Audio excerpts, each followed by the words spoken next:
Hi guys, welcome to Mahi cricket. Guys, IPL లో Sunday ధమాకా afternoon match number 61 Chennai Super Kings versus Rajasthan Royals మధ్య May 12వ తారీఖు మధ్యాహ్నం 3:30 చెన్నైలో జరగబోతుంది.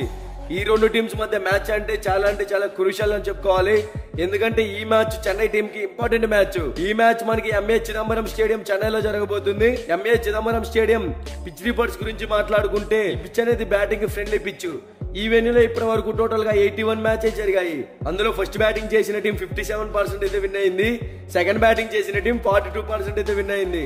సో ఇక్కడే మనం అర్థం చేసుకోవచ్చు, టాస్ విన్ అయితే ముందుగా బ్యాటింగ్ తీసుకుంటేనే విన్ అయ్యే ఛాన్సెస్ ఎక్కువగా ఉంటాయి. ఇక్కడ average first batting score 164 runs, average second batting score 151 runs. So ముందుగా బోత్ టీమ్స్ కి సంబంధించిన హెడ్ టు హెడ్ గురించి మాట్లాడుకుంటే ఇప్పటి వరకు ఈ రెండు టీమ్స్ మధ్య టోటల్ గా 28 మ్యాచెస్ జరిగాయి. అందులో Chennai Super Kings 15 matches win అయింది, రాజస్థాన్ రాయల్స్ 13 మ్యాచెస్ విన్ అయింది.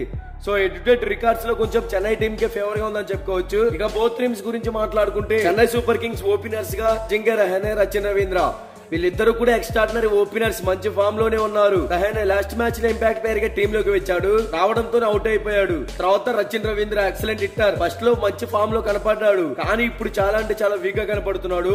వీళ్ళిద్దరు పవర్ ప్లే లో నాట్ అవుట్ గా ఉంటే ఒక పెద్ద స్కోర్ బోర్డ్ ని టీమ్ కి అందించగలుగుతారు. వన్ డౌన్ లో రుతురాజ్ గైక్వాడ్ ఎక్స్ట్రాడినరీ హిట్టర్, మంచి ఫామ్ లోనే ఉన్నాడు. యాజ్ ఏ కెప్టెన్ గా టీమ్ ని బాగా లీడ్ చేస్తున్నాడు అని చెప్పుకోవచ్చు. తర్వాత డారియల్ మిచ్చర్ ప్రతి మ్యాచ్ లో కూడా టీమ్ కి ఇంపార్టెంట్ టైమ్ లో మంచి ఇన్నింగ్స్ ఆడుతూ పెద్ద స్కోర్ బోర్డ్ ని టచ్ చేయగలుగుతున్నాడు. ఇక మిడిల్ ఓవర్స్ లో చూసుకుంటే మోయిన్ అలీ, శివం దుబే, రవీంద్ర జడేజా, ఎంఎస్ ధోని ఈ టీం మిడిల్ ఓవర్స్ లో స్ట్రాంగ్ బ్యాటింగ్ లైనప్ తోనే ఉంది. మోయిన్ అలీ మంచి స్టెబిలిటీ ఉన్న player, back to form, last match లో మంచి ఇన్నింగ్స్ కూడా ఆడాడు. తర్వాత శివం దుబే ఎక్స్ట్రాడినరీ హిట్టర్, ఇతను కూడా మంచి ఫామ్ లోనే ఉన్నాడు. క్రీజ్ లో సెట్ అయితే ఒక పెద్ద స్కోర్ బోర్డ్ ని టీమ్ కి అందించగలుగుతాడు. తర్వాత రవీంద్ర జడేజా పర్ఫెక్ట్ ఆల్రౌండర్, ఈ టీమ్ కి బ్యాటింగ్ లోను బౌలింగ్ లోను టీమ్ కి 100% అయితే ఇవ్వగలుగుతున్నాడు. తర్వాత తలైవా ఎంఎస్ ధోని బ్యాటింగ్ పరంగా ఎక్స్ట్రాడినరీ హిట్టర్, వికెట్ కీపర్ గా కూడా టీమ్ కి మంచి పర్ఫార్మెన్స్ ఇస్తున్నాడు. తర్వాత మిచెల్ శాంట్నర్ ఎక్సలెంట్ ఆల్రౌండర్, కానీ కొంచెం ఇంప్రూవ్ అవ్వాలి, అప్పుడే ఈ టీం మిడిల్ ఓవర్స్ లో స్ట్రాంగ్ గా కనబడుతుంది. ఇక బౌలింగ్ సైడ్ చూసుకుంటే శార్దుల్ ఠాగూర్, సిమర్జీత్ సింగ్, తుషార్ దేశ్ పాండే ఈ టీం బౌలింగ్ పరంగా కూడా ఎక్సలెంట్ గానే ఉంది. ఓవరాల్ గా ఈ టీం టాస్ గెలిచిన ఓడిన ఫస్ట్ బ్యాటింగ్ కనుక చేస్తే కంపల్సరీగా 200+ టార్గెట్ అయితే సెట్ చేయాల్సి ఉంటుంది.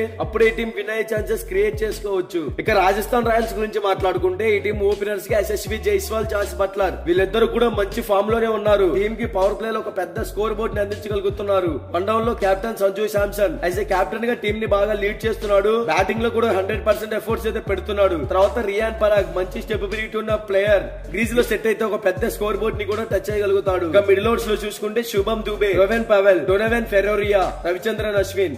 శుభం దుబే ఎక్సలెంట్ హిట్టర్, ఫస్ట్ లో టీమ్ కి అంత పర్ఫార్మెన్స్ ఇవ్వలేకపోయాడు, కానీ ఇప్పుడు కొంచెం ఫామ్ లోకి వచ్చాడు. తర్వాత రోవెన్ పవెల్ సెటిల్ ప్లేయర్, చిన్నగా ఫామ్ లోకి వస్తున్నాడు, హిట్టింగ్ కూడా చేయగలుగుతున్నాడు. తర్వాత డొనోవెన్ ఫెరోరియో లాస్ట్ మ్యాచ్ లో టీమ్ లోకి వచ్చాడు, రావడంతో అవుట్ అయిపోయాడు. ఈ టీమ్ కి ఆల్రౌండర్ పరంగా కూడా సెట్ అవుతాడు. బౌలింగ్ సైడ్ చూసుకుంటే Trent Boult, Avesh Khan, Sandeep Sharma, spin పరంగా అశ్విన్ చహల్ వీళ్ళిద్దరు కూడా ఎక్సలెంట్ హిట్టర్స్. ఓవరాల్ గా టీం బౌలింగ్ పరంగా స్ట్రాంగ్ అని కనపడుతుంది. ఈ టీం లాస్ట్ 2 మ్యాచెస్ అయితే ఓడిపోయింది, మరి ఈ మ్యాచ్ లో ఎలాంటి కంబ్యాక్ ఇస్తుందో చూడాలి. ఓవరాల్ గా ఈ రెండు టీమ్స్ మధ్య మ్యాచ్ అంటే డూ ఆర్ డై లో ఉండబోతుంది. Both teams batting and bowling లో స్ట్రాంగ్ గానే ఉన్నప్పటికీ ఈ మ్యాచ్ లో చెన్నై సూపర్ కింగ్స్ విన్ అవుతుంది అనేది నా ఒపీనియన్. బట్ ఇది 100% విన్ రిపోర్ట్ అయితే కాదు. మీకు 100% విన్ రిపోర్ట్ కావాలంటే డిస్క్రిప్షన్ లో మన టెలిగ్రామ్ ఛానల్ లింక్ అయితే ఉంది, ఒకసారి వెళ్ళి జాయిన్ అవ్వండి. ఇక బోత్ టీమ్స్ కి సంబంధించిన ఎక్స్పెక్టెడ్ ప్లేయింగ్ 11 డిస్ప్లే మీద రన్ అవుతుంది, ఒకసారి చెక్ చేయండి.